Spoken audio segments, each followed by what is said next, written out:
In this video, we're going to talk a little bit more about the chords because the chords are what make up the progression, so it's a little important to show you a few other things that you could do with chords before we get into the chord progressions. For this example, we'll use the minor scale, and we'll start with the A minor scale because, again, it's one of the easiest ones. It's just all the white keys.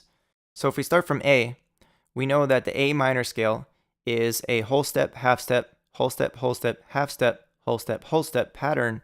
Then we just apply that again, and we count from 1 to 8. So that's the A minor scale. And again, we can apply the same 1, 3, 5 chords in the A minor scale.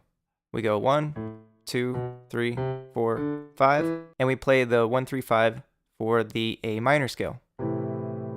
So that's the 1, 3, 5 in A minor. And you can see the pattern: 2 notes in between the 1 and the 3, and 3 notes in between the 3 and the 5. Now the next concept I want to share with you is adding and removing notes. So we can add what's called a seventh. So if we have the 1, 3, 5, we can add a seventh to it. So that's just the 7th note in the scale. And then we have something that sounds a little fuller and it sounds a little more jazzy in some cases. And again, with the A minor scale, it's just like the C major. All we have to do to play the chords for each one of the notes inside of the scale is to just move over one key.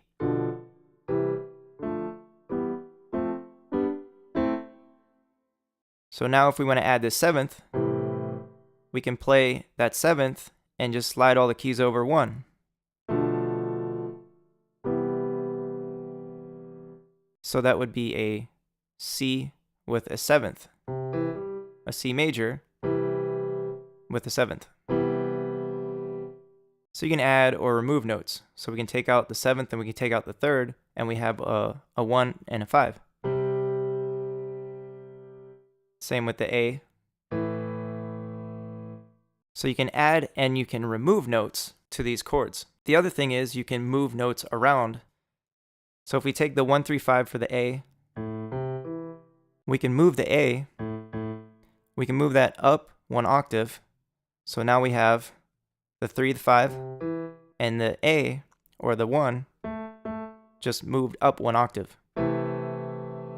Or we could take that original chord, the 1, 3, 5, and we can move the 5 down 1 octave. So we have the 1, the 3, and then we have the 5.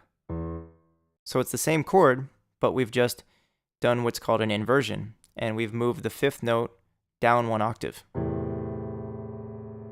And you can even take that same chord and move the notes around within the chord. So we can take this 3 and we can move it up 1, or we can move it down 1. Now, why would we want to do that? You can use that to create tension and release within a song. So you can play the chord like this and then resolve it. And what it means to resolve something is to take something that is dissonant, or something where the notes are clashing, and then move the notes to where they aren't clashing anymore.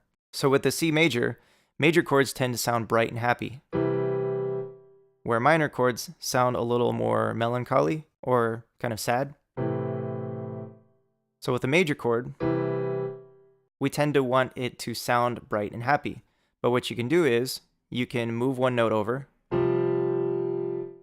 which creates some tension because it doesn't sound right, because there's some clashing notes, and then you can resolve it back to the actual major. So it'd be like this.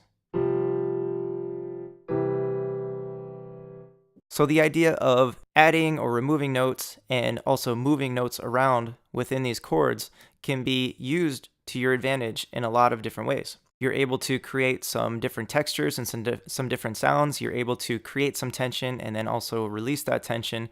And so it'll give your music some more emotion and some more feeling and maybe some more life. And also it'll start to make chords sound fuller when you're able to add in more notes. And you can also thin out the chords by removing notes. So again, just to review, we're using the A minor scale. And we're creating the 1, 3, 5 chord inside of the A minor scale. And now you can add notes to that, or you can remove notes, Or you can start to move notes around in the chord by moving the low note up 1 octave. Or you can move the high note down 1 octave. Or you can move the middle note around.